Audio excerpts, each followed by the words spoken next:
Isa itong masakit na katotohanan, pero may mga tao talaga sa buhay natin na tila natutuwa sa pananakit at paglikha ng kaguluhan. Isipin mo, maari mong ibinabahagi ang iyong mga sandali, nagtitiwala ka sa isang tao, pero sa huli, sila pala mismo ang ugat ng iyong pinagdadaanan. Ngayon, susuriin natin ang isang paksa na parehong nakakabighani at nakakatakot, ang pagkilala sa mga senyales na may kinakaharap kang masamang tao. Minsan sila'y maaring kasamahan sa trabaho, kaibigan, o kahit sariling kamag-anak. Magaling silang magkunwari, nakakubli ang tunay nilang pagkatao sa likod ng alindog at karisma. Hindi lang tayo basta nagnanais na tuklasin ang madilim na bahagi ng pag-uugali ng tao dahil sa kuryosidad. Ang pagkaunawa sa mga senyales na ito ay maaaring makabago ng buhay. Naniniwala ang mga Stoic sa kapangyarihan ng persepsyon at sa kahalagahan ng pamumuhay na ginagabayan ng katuwiran at kabutihang asal. Sa pamamagitan ng pagtukoy at pag-unawa sa mga nakakalason na ugali, mapoprotektahan natin ang ating kapanatagan at makakabuo tayo ng mas malusog na relasyon habang nananatiling tapat sa Stoic na mga prinsipyo ng karunungan at pagpipigil sa sarili. Samahan mo kami habang inilalahad namin ang 5 tiyak na palatandaan ng isang masamang tao. Sa pagtatapos ng video na ito, mas magiging handa ka hindi lang para makita ang mga kilos na ito, kundi pati na rin para matutunan ang mga praktikal na paraan upang mapangalagaan ang iyong kalusugang pangkaisipan at kabuuang kapakanan. At kung na-appreciate mo ang ginagawa namin dito, isa lang ang hihilingin kong libre at simpleng pabor. Pindutin mo ang subscribe button. Huwag mong laktawan ang kahit anong bahagi ng video. Ayaw mong ma-miss ang espesyal naming bonus section kung saan ibabahagi ko ang isang epektibong estratehiya para sa pagtatakda ng matitibay na hangganan laban sa ganitong mga tao. Tara, sabay-sabay tayong maglakbay patungo sa mas malalim na pag-unawa sa sarili at tibay ng loob. Number 1, kaakit-akit at kaaya-aya sa unang tinginan. Kapag pinag-uusapan natin ang mga taong tila kaakit-akit at kaaya-aya sa unang tingin, mahalagang tandaan na ang panlabas na anyo ay maaaring mapanlin lang. Madalas ang mga ganitong tao ay marunong magbigay liwanag sa isang silid, parang bigla silang nagdadala ng sigla at pinaparamdam sa lahat na sila ay mahalaga. Alam nila kung ano ang eksaktong sasabihin para maramdaman mong parang nakatagpo ka ng bagong matalik na kaibigan. Sa unang tingin, parang sila na ang perpektong tao, matalino, masigla, at tila tunay na interesado sa buhay mo. Madaling madala ng kanilang alindog at mapaisip na may natagpuan kang espesyal. Pero ayon sa mga Stoic, kailangan nating lumampas sa panlabas na anyo at hanapin ang katotohanan sa pamamagitan ng katuwiran at maingat na pagmamasid. Sa paglipas ng panahon, mapapansin mong may maliliit na bitak sa kanilang pagkatao. Maaring kailangan lagi nilang sila ang sentro ng atensyon at natatabunan nila ang iba sa mga pagtitipon. Maaring sinasapawan ka nila kapag nagsasalita ka, o kaya'y palihim kang binabastos sa harap ng iba. Hindi ito basta katangian ng extrovert. Ito ay mga babalang senyales. Itinuturo ng Stoicism na obserbahan ang mga ugaling ito ng may malinaw na isipan, hindi nadadala ng unang kilig sa kanilang karisma. Isipin mong nasa isang party ka kung saan sila ang buhay ng kasiyahan, nagpapatawa, kinagigiliwan ng karamihan. Sa simula, masarap ang pakiramdam na kasama sila, pero habang tumatagal, napapansin mong sila na lang palagi ang nagsasalita at palaging umiikot ang usapan sa sarili nila. Kapag ikaw ang nagbahagi ng kwento, agad nilang ibabalik ang atensyon sa kanila. Dito pumapasok ang prinsipyong Stoic na apatheia, ang kalagayan ng pagiging hindi naapektuhan ng panlabas na bagay. Sa pamamagitan ng emosyonal na balanse, mas madali mong makikita ang katotohanan sa likod ng kanilang mapanlinlang na karisma. Mahalaga ring bigyang pansin kung paano sila kumikilos kapag hindi naaayon sa kanila ang sitwasyon. Ang tunay na mabait at maalaga, marunong tumanggap ng pagkatalo o hindi pagkakasundo ng may pag-unawa at kababaang loob. Pero ang taong nagkukunwaring mabuti para lamang makuha ang iyong tiwala ay maaaring agad magalit, magtampo o manipulahin ang sitwasyon para mabawi ang kontrol. Ayon sa karunungan ng mga Stoic, ang ganitong mga reaksyon ay malinaw na palatandaan ng kakulangan sa kabutihang loob. Paalala ni Marcus Aurelius, mag-ingat sa mga taong nagpapakita ng galit at manipulasyon dahil ang mga ito'y hindi katangian ng isang makatuwiran at marangal na tao. Ang mahalaga rito ay huwag magmadali, makinig sa iyong kutob. Naniniwala ang mga Stoic sa kapangyarihan ng pagmamasid at sa kahalagahan ng hindi basta-bastang paghuhusga sa unang tingin. Itinuro ni Epictetus na dapat nating maingat na kilalanin ang mga taong pinapapasok natin sa ating panloob na bilog. Kaya kung tila sobra ang kabaitan ng isang tao, bigyan mo ang sarili mo ng espasyong obserbahan sila sa paglipas ng panahon. Pansinin kung paano sila makitungo sa iba, lalo na kapag wala silang kailangang ipakitang mabuti.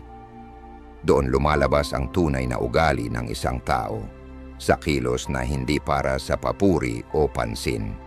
Tandaan, hindi lahat ng mukhang mabait at kaaya-aya ay may mabuting hangarin. May mga taong ginagamit ang kanilang karisma bilang kasangkapan sa panlilinlang. Sa pamamagitan ng pagiging mahinahon at mapanuri, mapoprotektahan mo ang iyong sarili mula sa mga taong may mapagkunwaring anyo. Manatiling tapat sa mga prinsipyo ng Stoic, karunungan at paghusga ng tama. At mas magiging handa kang harapin ang masalimuot na ugnayang panlipunan. Number 2, kawalan ng empatiya. Isa pa sa mga mahalagang senyales na dapat bantayan ay ang kawalan ng empatiya. Ang empatiya ay ang kakayahang umunawa at makiramay sa nararamdaman ng iba. Ito ang nagbibigay daan sa atin upang makipag-ugnayan ng malalim sa mga taong nakapaligid sa atin, magbigay ng suporta sa oras ng pangangailangan at bumuo ng makabuluhang ugnayan. Subalit, may mga tao talagang tila wala ni katiting na ganitong mahalagang katangiang makatao. Wala silang pakialam kung paano nakaapekto sa iba ang kanilang mga salita o kilos, at malaki ang pinsalang maaring idulot nito sa mga taong nasa paligid nila.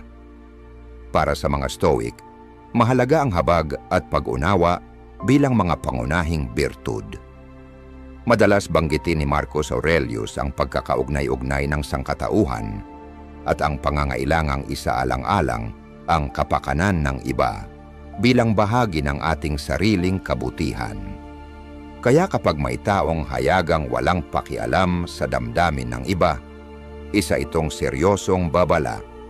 Isipin mong may ibinabahagi kang isang personal at maselang karanasan sa isang kaibigan, umaasa ng kaunting pag-unawa o pagdamay. Pero sa halip na ipakita ang malasakit, binabaliwala lang nila ang nararamdaman mo o mas masahol pa, tinatawanan o minamaliit ang pinagdadaanan mo. Ang ganitong kawalan ng empatiya ay maaaring magdulot ng matinding kalungkutan at pakiramdam ng pagkakahiwalay. At hindi lang ito sa mga panahon ng pagsubok, kapag hindi rin sila marunong makisaya sa mga tagumpay mo o pinipilit pa itong agawan ng kredito. Malinaw na hindi sila tunay na nakikiisa sa iyong buhay. Hindi rin limitado ang ganitong asal sa mga personal na ugnayan. Isipin mo ang isang boss na pinupuwersa ang kanyang mga empleyado hanggang sa sukdulan na walang kahit anong konsiderasyon sa kanilang kalagayan. Maaring ipagkait ang tamang bayad sa sobrang oras, balewalain ang mga kahilingang magpahinga, o alipustahin pa sila sa harap ng iba, hindi upang turuan, kundi upang hiyain. Ang ganitong pamumuno ay nagbubunga ng isang lason at mapanirang kapaligiran sa trabaho, kung saan ang mga tao ay nababaliwala at nabibigatan. Ayon sa mga Stoic, sa harap ng ganitong mga sitwasyon, dapat panatilihin natin ang ating panloob na kapayapaan at integridad. Ang kawalan ng empatiya ng iba ay refleksyon ng kanilang sariling pagkatao, hindi ng sa atin. Higit pa roon, ang ganitong kakulangan ay maaring mauwi sa mas mapanganib na mga asal. Ang mga taong walang kakayahang makiramay ay posibleng magsinungaling, mandaya o manakit, lahat ng walang konsensya o pagsisisi. Gagawin nila ito na parang wala lang.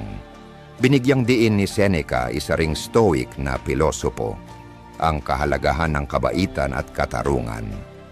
Itinuro niya na ang ating mga kilos ay dapat sumasalamin sa ating panloob na kabutihan. Kung ang isang tao ay walang empatya, malayo sila sa mga halagang ito.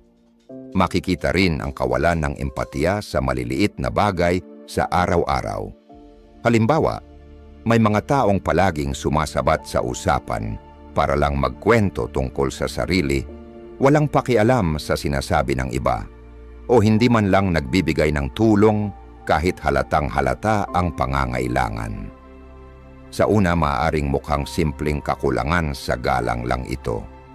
Pero kalaunan ay bubuo ng pattern na nagpapakita ng mas malalim na problema. Paalala ng mga Stoic na maging mapanuri at maobserba dahil ang maliliit na senyales ay nagpapakita ng tunay na pagkatao. Kung may taong palagi mong nararanasang kulang sa empatiya, mahalagang matutong magtakda ng malinaw na hangganan upang mapangalagaan ang iyong kalusugan sa pag-iisip at damdamin. Naniniwala ang mga Stoic sa kahalagahan ng pag-aalaga sa sariling kapakanan at hindi pagpapadala sa negatibong impluensya ng iba. May karapatan kang lumayo sa mga taong sumisipsip ng iyong enerhiya at nagpapabigat ng iyong loob. Number 3, manipulasyon. Isa pang malaking palatandaan ng isang masamang tao ay ang manipulasyon. Ang manipulasyon ay kapag gumagamit ang isang tao ng panlilinlang o tusong taktika upang kontrolin o impluwensyahan ang iba para makuha ang gusto nila. Isa itong banayad. Madalas ay mapanlinlang na ugali na maaring magdulot ng matinding pinsala sa mga biktima nito. Sanay ang mga mapanlinlang na tao sa pagbaluktot ng mga sitwasyon, pagpapagulo ng iyong pag-iisip, at pagbaluktot ng iyong kalooban upang umayon sa kanilang kagustuhan. Maaari ka nitong iwanang lito, walang magawa, at nawawala ng tiwala sa sarili mong paghusga. Tingnan natin ang manipulasyon mula sa pananaw ng mga Stoic. Pinahahalagahan ng mga Stoic ang malinaw na pag-iisip at ang kakayahang makita ang mga bagay ayon sa tunay nilang anyo. Itinuro nila na ang ating pananaw ay dapat nakaangkla sa realidad at na dapat tayong manatiling tapat sa ating mga prinsipyo, anuman ang panlabas na pressure. Kapag may nananadyang manipulahin ka, sinusubukan nilang baguhin ang pananaw mo at baluktutin ang katotohanan, kaya't mahirap para sa iyo na manatiling tapat sa mga prinsipyong ito ng Stoicism. Isang karaniwang uri ng manipulasyon ay ang gaslighting, kung saan pinapaniwala ka ng manipulator na duda ka sa sarili mong alaala, pananaw o katinuan. Maaring itanggi nila na may nangyaring isang insidente o maaari nilang baligtarin ang iyong mga sinabi at ginawa upang iparamdam sa iyo na ikaw ang may mali. Halimbawa, sabihin nating hinarap mo ang isang kaibigan sa isang bagay na nasaktan ka. Sa halip na aminin ito, maaari ka pa nilang pagbintangan na sobrang sensitibo ka o maling alaala ang meron ka. Unti-unti nitong sinisira ang kumpiyansa mo at pinapaniwala kang mas totoo ang bersyon nila ng katotohanan kaysa sa iyo. Sanay ding umarte bilang biktima ang mga mapanlinlang. Maaring iparamdam nila sa iyo na may utang ka sa kanila o ikaw ang may pananagutan sa kanilang kaligayahan o kapakanan. Maaring may kaibigan kang laging nagrereklamo sa mga problema nila. Inaasahang iiwan mo ang lahat para sa kanila, pero hindi ka man lang nila sinusuportahan pabalik. Maaring sabihin nila ang mga katagang, kung tunay kang kaibigan, gagawin mo ito para sa akin.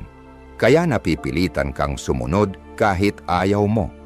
Binigyang diin ng mga Stoic, lalo na ni Epictetus, ang kahalagahan ng pagkakaalam kung ano ang nasa ilalim ng ating kontrol at kung ano ang hindi.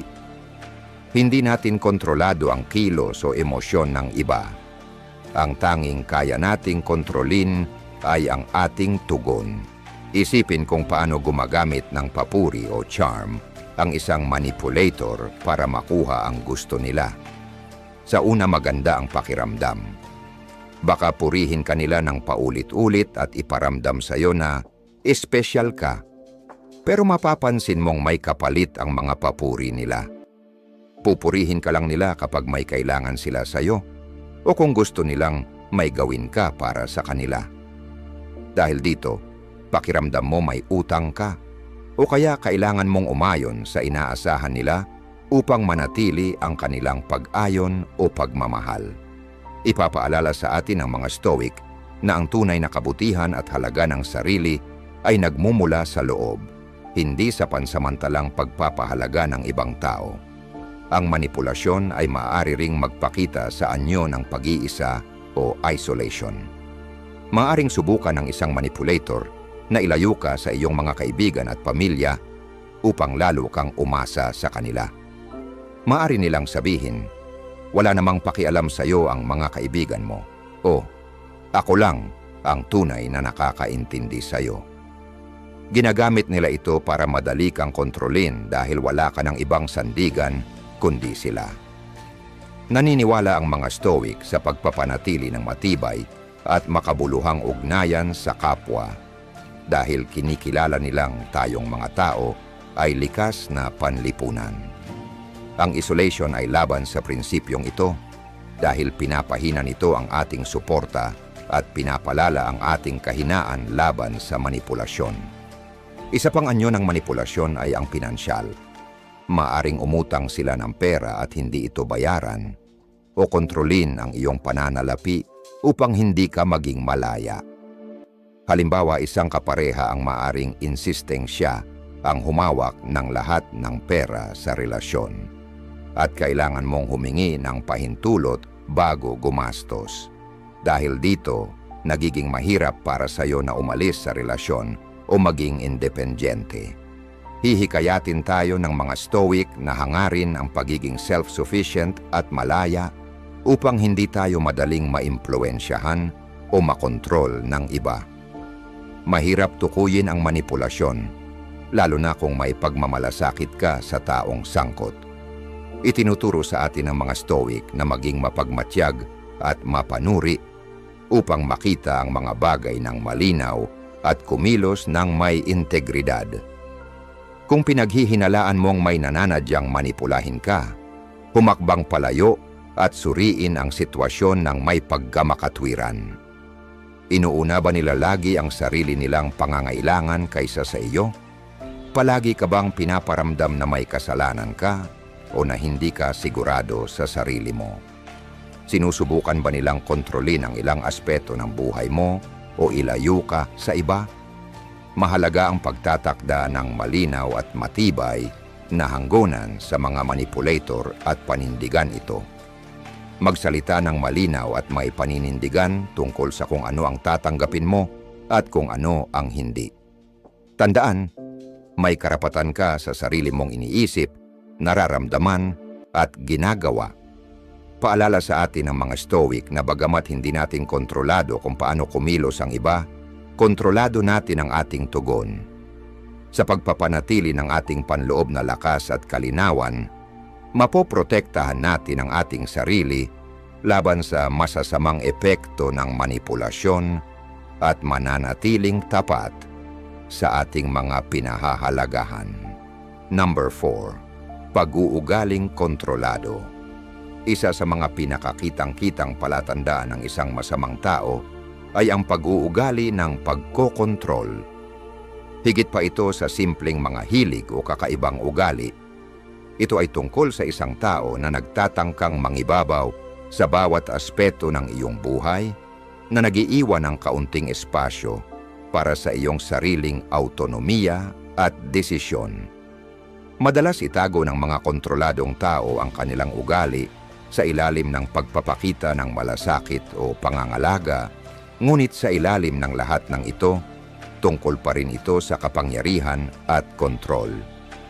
Ang mga Stoic na pinahahalagahan ang personal na kalayaan at sariling kontrol ay itinuturing na ang ganitong uri ng ugali ay labag sa pamumuhay ng isang mabuting buhay. Ang pag-uugali ng pagkokontrol ay maaaring magpakita sa maraming paraan. Halimbawa, maaaring mayroon kang kaibigan na palaging nagtatangkang pumili ng lugar na pupuntahan at mga gagawin nyo. Bagamat sa una ay mukhang wala itong masama, habang tumatagal ay mapapansin mong paulit-ulit na hindi pinapansin o binabaliwala ang iyong mga hilig at opinyon. Maaring sabihin nila, "Alam ko kung ano ang pinakamabuti para sa atin," o "Mas masaya ka kung makikinig ka lang sa akin." Hindi ito tungkol sa magkasamang paggawa ng desisyon. Ito ay tungkol sa isang tao na ipinipilit ang kanilang kalooban sa iba. Sa mga relasyon, ang pag-uugali ng pagkokontrol ay maaring maging mas delikado. Maaring subukan ng isang kapareha na i-monitor ang iyong mga galaw, humingi ng patuloy na updates tungkol sa iyong mga ginagawa, at pati na rin diktahan kung sino ang maaari mong makasalamuha at hindi. Maaring kalikutin nila ang iyong telepono, tingnan ang iyong mga mensahe, o magpilit na malaman ang lahat ng iyong mga password. Ang ganitong uri ng pagmamasid at labis na kontrol ay maaring magdulot sa iyo ng pakiramdam ng pagkakulong at pagkabahala, palaging nag-iingat upang maiwasan ang anumang hidwaan. Binibigyang diin ng mga Stoic, lalo na si Epictetus, ang kahalagahan ng pagpapanatili ng iyong sariling kalayaan at autonomiya, anuman ang mga panlabas na presyon. Ang kontrol ay maaari ring magpakita sa anyo ng pinansyal na manipulasyon. Maaring mangyari ito kapag ang isang kontroladong kapareha o miyembro ng pamilya ay kumokontrol ng lahat ng mga desisyon tungkol sa pera, binibigyan ka ng pera base sa kanilang kagustuhan, at pinapalakas ang iyong pagiging umaasa sa kanila. Maaring sabihin nila, "Ako na lang ang humawak ng pera dahil hindi ka magaling sa pamamahala ng finances," o "Mas madali kung ako na lang ang mag-asikaso ng lahat." Ito ay maaring magpawalang bisa sa iyong kalayaan sa pananalapi at magpapahirap para sa iyo na makaalis sa relasyon o magsagawa ng sariling mga desisyon. Pinaniniwalaan ng mga Stoic ang pagiging self-sufficient at ang matalinong pamamahala ng sariling yaman, na tinitingnan ang kontrol sa pananalapi bilang isang anyo ng pagkaalipin na kailangang labanan. Isa pang paraan kung paano nagpapakita ang kontroladong pag-uugali ay sa pamamagitan ng isolation. Ang isang kontroladong tao ay maaaring subukan kang paghiwalayin sa iyong mga kaibigan at pamilya. Ipinapakita na sila lamang ang tunay na nakakaintindi sa iyo o nagmamalasakit sa iyo. Maaring batikusin nila ang iyong mga mahal sa buhay at magsabi ng mga bagay tulad ng, "Wala namang pakialam sa iyo ang mga kaibigan mo," o "Toxic ang pamilya mo." Habang tumatagal, maaring mapansin mong lalo kang naiiwan at umaasa na lamang sa kontroladong tao para sa suporta at kasama. Kinilala ng mga Stoic ang kahalagahan ng komunidad at suportadong ugnayan. Tinitingnan nilang ang isolation ay nakakasama sa parehong personal na paglago at kaligayahan. Madalas ding ginagamit ng mga kontroladong tao ang pagbabanta at pananakot upang mapanatili ang kanilang kapangyarihan. Maaring magbanta sila na iiwan ka, saktan ang kanilang sarili, o kahit na ikaw kung hindi mo susundin ang kanilang mga utos. Nagdudulot ito ng takot at pagkabahala, kaya't mahirap mag-isip ng malinaw o gumawa ng mga desisyon na makikinabang ka. Itinuturo ng mga Stoic, lalo na si Seneca, na dapat nating harapin ang ating mga takot at huwag hayaan na tayo ay matakot at pasakop sa iba. Ang tunay na tapang at karunungan ay matatagpuan sa pagtindig laban sa mga ganitong pagbabanta at pag-aangkin muli ng ating sariling kapangyarihan. Mahalaga na maunawaan na ang pag-uugali ng pagkokontrol ay higit pa sa nais na gawin ang mga bagay ayon sa isang partikular na paraan. Ito ay tungkol sa pagpapahina ng iyong kakayahang gumawa ng sarili mong mga desisyon at mamuhay ng iyong sariling buhay. Ituturo sa atin ang mga Stoic na dapat nating kilalanin ang mga ganitong pag-uugali sa kanilang tunay na anyo. Isang atake sa ating autonomiya at isang paglabag sa ating personal na kalayaan. Sa pamamagitan ng pagpapanatili ng ating mga prinsipyo at lakas, maaari nating labanan ang impluwensya ng mga kontroladong tao at bawiin ang ating karapatan na mamuhay ng malaya. Kung ikaw ay nakakaranas ng isang tao na nagpapakita ng kontroladong ugali, mahalagang magtakda ng matibay na mga hangganan at ipaglaban ang iyong kalayaan. Magsalita ng malinaw tungkol sa iyong mga pangangailangan at limitasyon at huwag matakot na humingi ng suporta mula sa iba na nakakaintindi sa iyong sitwasyon. Tandaan, itinuturo ng mga Stoic na hindi natin kontrolado kung paano kumilos ang iba, ngunit kontrolado natin ang ating sariling mga reaksyon at desisyon. Sa pamamagitan ng pagtutok sa ating mga prinsipyo at pagpapahalaga sa ating sariling autonomiya, mapoprotektahan natin ang ating sarili laban sa mga masamang epekto ng pagkokontroladong ugali at mamuhay ng mas tapat at mas masaya. Number 5, pathological lying, pagkakaroon ng kasinungalingang patologikal. Isa pang hindi maikakailang palatandaan ng isang masamang tao ay ang pagkakaroon ng pathological lying o kasinungalingang patologikal. Higit pa ito sa mga paminsang puti o maliit na kasinungalingan na madalas na ginagawa ng karamihan. Ang mga pathological liar, mang-uuto, ay patuloy na nang-iistorbo, madalas nang walang anumang maliwanag na dahilan. Gumagawa sila ng mga kwento, minamanipula ang mga katotohanan, at pinapalitan ng realidad upang magkasya sa kanilang sariling pangangailangan o upang makakuha ng kalamangan laban sa iba.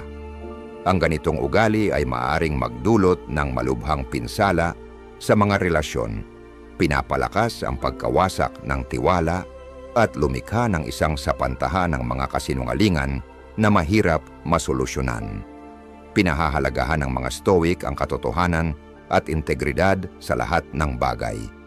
Naniniwala sila na ang isang buhay na may kabutihan ay nakabatay sa katapatan at na ang pandaraya ay isang pangunahing pagtataksil sa karakter ng isang tao. Binanggit ni Marcus Aurelius ang pamumuhay ayon sa kalikasan na nangangahulugang itugma ang ating mga aksyon sa katotohanan at katwiran. Kapag ang isang tao ay nagsisinungaling ng patologikal, sila ay namumuhay laban sa mga prinsipyong ito, lumikha ng isang maling realidad na pabor lamang sa kanila. Ang pathological lying ay maaring magpakita sa maraming anyo.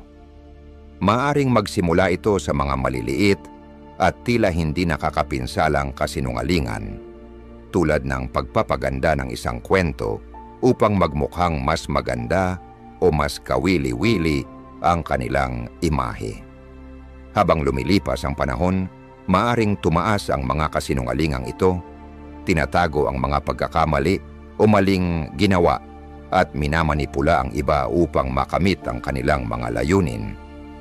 Maaring magpahayag ang isang pathological liar na nagawa nila ang mga bagay na hindi nila nagawa, kumukuha ng kredito para sa trabaho ng iba, o nag-iimbento ng mga kwento tungkol sa kanilang nakaraan upang makuha ang simpatiya o paghanga.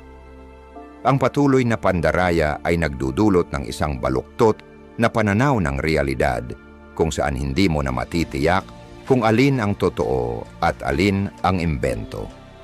Isipin mo kung paano maaring kumilos ang isang pathological liar sa isang lugar ng trabaho. Maaring magsinungaling sila tungkol sa kanilang mga kwalifikasyon, palakihin ang kanilang kontribusyon sa mga proyekto, o magkalat ng mga maling balita tungkol sa kanilang mga kasamahan upang siraan sila. Ang ganitong ugali ay maaaring magdulot ng isang toxic na kapaligiran kung saan ang tiwala ay nasisira at ang mga tao ay patuloy na nag-aalala, hindi alam kung sino ang pagkakatiwalaan. Ang mga Stoic ay magpapayo sa atin na manatiling matatag sa ating sariling integridad at hindi hayaan ang pandaraya ng iba na mag-impluwensya sa atin. Itinuturo ni Epictetus na dapat nating tutukan ang mga bagay na kaya nating kontrolin, ang ating mga pag-iisip at aksyon, at hindi magpaapekto sa mga kasinungalingan ng iba. Sa mga personal na relasyon, ang pathological lying ay maaring maging mas mapaminsala. Isipin mong ikaw ay nasa isang relasyon sa isang tao na patuloy na nagsisinungaling tungkol sa kanilang mga kinaroroonan, nakaraan o nararamdaman. Ang ganitong ugali ay maaring magdulot sa iyo ng insecurity, pagkabahala at palaging pagdududa sa iyong mga perception. Maaring magduda ka na sa iyong alaala o magsimula ng mag-isip ng 2 beses sa iyong mga instinct, at ito ang nais ng sinungaling. Namumuhay sila sa paglikha ng kalituhan at instability na pinapalakas ang iyong pagkabahala upang mapanatili nila ang kontrol. Ipapaalala sa atin ng mga Stoic na dapat nating pagkatiwalaan ang ating sariling paghatol at hindi magpapaapekto sa mga manipulasyon ng iba. Itinuturo ni Seneca na ang tunay na kapayapaan ay nagsisimula sa ating sarili at hindi natin dapat hayaan ang pandaraya ng iba na maggulo ang ating inner tranquility. Isa sa mga pinakapinsalang aspeto ng pathological lying ay ang pagiging mahirap itong tuklasin sa simula. Ang mga pathological liar ay maaring maging labis na kumbinsido, nagsisinungaling na may mataas na kumpiyansa at detalyadong paliwanag, kaya't mahirap hindi maniwala sa kanila. Maaring pagsamahin nila ang katotohanan at kasinungalingan, kaya't lalong nahihirapan matukoy kung ano ang totoo. Dito pumapasok ang prinsipyo ng mga Stoic ng pagiging mapagmatyag. Dapat tayong maging observant at critical. Hindi basta tanggapin ang mga bagay ng walang pagsusuri, kundi hanapin ang katotohanan sa pamamagitan ng maingat na konsiderasyon at ebidensya. Kapag nahuli mong nagsinungaling ang isang tao, pakinggan kung paano sila magre-react. Nagiging defensive o agresibo ba sila? Sinusubukan ba nilang ibalik sa iyo ang mga kasalanan? O nag-aalok ba sila ng isang plausible na paliwanag na tila makatwiran, kahit na ito'y isa pang layer ng kasinungalingan? Ang isang tunay na tao ay aamin sa kanilang mga pagkakamali at magsisikap itama ito. Samantalang ang isang pathological liar ay magpapatuloy sa kanilang mga kasinungalingan, gumagawa pa ng mas komplikadong web ng mga kasinungalingan. Ang mga Stoic ay magpapayo sa atin na manatiling kalmado at makatarungan sa harap ng ganitong uri ng ugali at kilalanin ito sa tunay nitong anyo at hindi tayo magpaapekto. Mahalaga ring isaalang-alang ang pangmatagalang epekto ng pathological lying. Habang tumatagal, maaari nitong sirain ang pundasyon ng tiwala, na siyang pinagmumulan ng anumang relasyon. Kapag nasira ang tiwala, napakahirap itong ibalik. Maaari mong mapansin na ikaw ay palaging nagdududa, laging nagtataka kung ikaw ba ay muling pinagsisinungalingan. Magdudulot ito ng toxic cycle ng mistrust at galit. Pinaniniwalaan ng mga Stoic ang kahalagahan ng pagtatag ng mga matibay at tapat na relasyon batay sa mutual na respeto at pangunawa. Kapag nakikitungo sa isang pathological liar, kailangan mong magdesisyon kung ito ba ay nararapat pa ring subukang ibalik ang tiwala o mas mainam na layuan ang kanilang toxic na impluensya. Kung ikaw ay nahulog sa isang relasyon o sitwasyon kasama ang isang pathological liar, mahalaga na magtakda ng matibay na mga hangganan at protektahan ang iyong mental at emosyonal na kalusugan. Magpapayo ang mga Stoic na manatiling tapat sa iyong sariling mga pagpapahalaga at prinsipyo at huwag hayaang ikaw ay mahila pababa ng kasinungalingan ng iba. Maging malinaw tungkol sa kung ano ang kaya mong tiisin at kung ano ang hindi mo kayang tolerahin, at huwag matakot na lumayo mula sa isang relasyon o sitwasyon na nakabatay sa mga kasinungalingan. Tandaan, ang iyong kapayapaan at integridad ay mas mahalaga kaysa panatilihin ang koneksyon sa isang tao na patuloy na nagsisinungaling sa iyo.